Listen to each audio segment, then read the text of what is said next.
वैष्णवी हगवणे प्रकरणानंतर वादात अडकलेल्या महिला आयोगाच्या अध्यक्षा रुपाली चाकणकर यांच्या अडचणी वाढल्या आहेत. चाकणकर यांच्यासह सोनाली गाडे आणि स्नेहल चव्हाण यांच्याकडून जीवाला धोका असल्याची तक्रार संगीता भालेराव या महिलेनं केली होती. अध्यक्षांविरोधातच आयोगात तक्रार दाखल होण्याची ही पहिलीच वेळ आहे. सोनाली भालेराव यांनी सोशल मीडियावर रुपाली चाकणकर यांच्या राजीनाम्याची मागणी केली होती. त्यानंतर राष्ट्रवादी युवती काँग्रेसच्या पदाधिकारी सोनाली गाडे यांनी आपल्या फोनवरून धमकावल्याचा आरोप त्यांनी केला. भालेराव या शरद पवार गटाच्या कार्यकर्त्या आहेत. मी फक्त लिहिलं होतं की महिला आयोगाला एक सक्षम आणि अभ्यासू नेतृत्व हवं आणि हे पद त्यांना त्यांच्या एका पोस्टवर मी लिहिलं होतं, त्यांचं जे पिक्चरचं हे होतं त्याच्यावर, तर की हे पद मुक्त करा. पण मग काय झालं त्यानंतर ती एक ऑडिओ क्लिप मोठ्या प्रमाणात व्हायरल झाली. दोनच ओळी म्हणजे एकच ओळ होती तशी, एवढंच लिहिलेलं होतं. तेवढ्यात त्यांनी तर त्या कार्यकर्तीला राग आला. तर खूप फोन येतात, माझा फोन चालू होते आणि काम तर जवळजवळ 18 फोन आले मला त्या बाई. म्हणजे मग ते म्हटलं कोण बोलते, म्हणजे सोनाली गाडे. मी म्हटलं मग त्यांनी माझं नाव विचारलं, मी कोण आणि तुम्ही पोस्ट केली. म्हटलं काय, तर म्हणे रुपाली ताईंवर कशाला पोस्ट केली वगैरे, तुम्हाला काय अडचण आहे. म्हटलं मी काय केली पोस्ट, मी काही वाईट नाही केलेली पोस्ट, मी फक्त सक्षम नेतृत्व हवं एवढंच लिहिलंय ना, मी काही असं टीका नाही केलेली. तर नाही म्हणे तुला काय अडचण आहे वगैरे असं, म्हणजे बरंच ते बोलली. आणि जी पोस्ट पाठवली जी तर ते त्याच्यात जास्त लिहिलेले हा, त्यात शिवीगाळ वगैरे केलेली आहे, दमदाटी.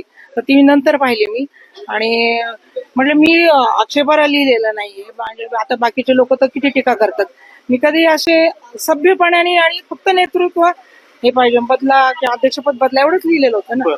मी किंवा लक्ष तरी द्या ना. तर मी असे कधी व्यक्तिगत कोणाची टीका करत नाही.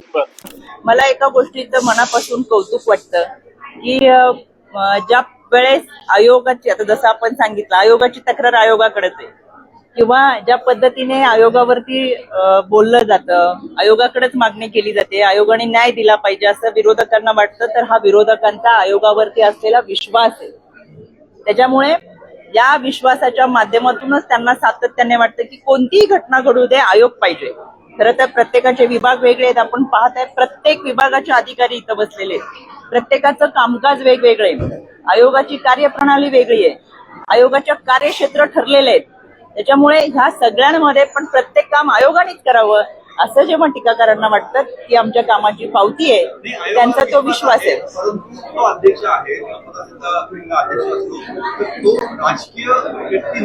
आपल्या माहितीसाठी सांगते, माझ्या अगोदरच्या जेवढ्या आयोगाच्या अध्यक्ष होत्या, आपण माहिती घ्यावी, त्या सगळ्या राजकीय पदावर असतानाच आयोगावरती होत्या.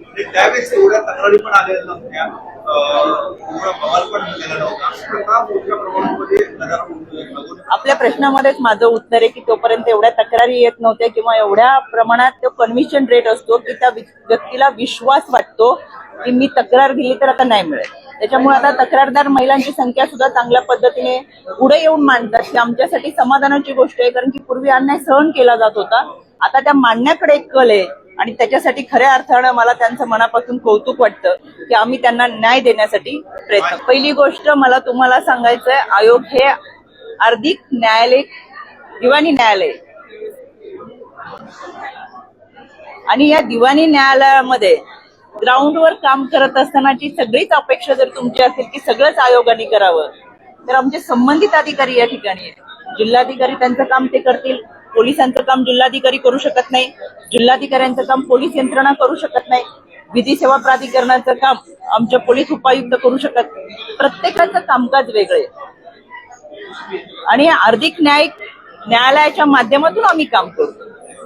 आमची कार्यकक्षा आहे, ती कार्यप्रणाली अशी आहे की एखादी तक्रार घेतली जात नसेल तर त्या तक्रार घेण्यासाठी निर्देश देणं, ती तक्रार नोंद करणं आणि तक्रार नोंद झाल्यानंतर त्या तक्रारीची तपासणी करणं, त्याचे पुरावे सादर करणं हे पोलिसांचं पुढचं काम आहे. पोलिसांची चार्जशीट दाखल झाली की ती न्यायालय सादर करतात. पुढचं काम हे न्यायाधीशांचं असतं आणि अशा प्रत्येक ठिकाणच्या कार्यप्रणाली वेगळ्या आहेत. त्याच्यामुळे माझी तुम्हाला विनंती आहे की एक व्यक्ती सगळी कामं करत नाही. आपल्याकडे कार्यक्षेत्र वेगवेगळे आहेत, कार्यप्रणाली वेगळ्या पद्धतीची आहे आणि त्या प्रत्येक नियमावलीमधून आपण जातो.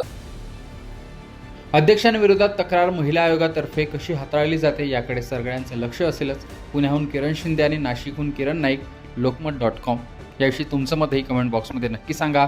लोकमतचं यूट्यूब चॅनल सबस्क्राईब करा.